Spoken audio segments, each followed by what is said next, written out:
ठाकरेंच्या शिवसेनेचे नेते वसंत मोरेंची संजय राऊतांच्या विरोधामध्ये भूमिका आहे। पुणे महानगरपालिका महाविकास आघाडी म्हणूनच लढली पाहिजे असं वसंत मोरे यांनी म्हटलेलं आहे। तर पुणे महानगरपालिकेमध्ये ठाकरेंच्या शिवसेनेला 100% फायदा होणार असल्याचं वसंत मोरे यांनी म्हटलेलं आहे। पक्षात असलेल्या नाराजीवर पक्षश्रेष्ठी विचार करतील असं देखील वसंत मोरेंचं म्हणणं आहे।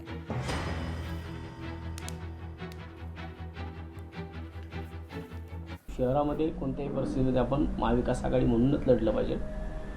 तरीसुद्धा त्या ठिकाणी सुद्धा दोन मतप्रवाह होते प्रत्येक पक्षाप्रमाणे।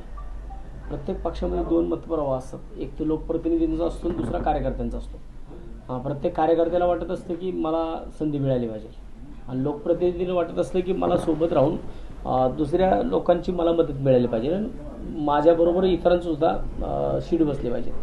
आणि ज्यावेळेस 4-4 जणांचे प्रभाग होता त्यावेळेस शिवसेनेची ताकद थोडी पुणे शहरामध्ये कमी होती। त्यामुळे मी सुद्धा म्हटलं होतं की जर आपण महाविकास आघाडी म्हणून लढलं तर मला वाटतं की चांगलं होईल। लोकशाही मराठी ऐका, पहा, जागरूक रहा।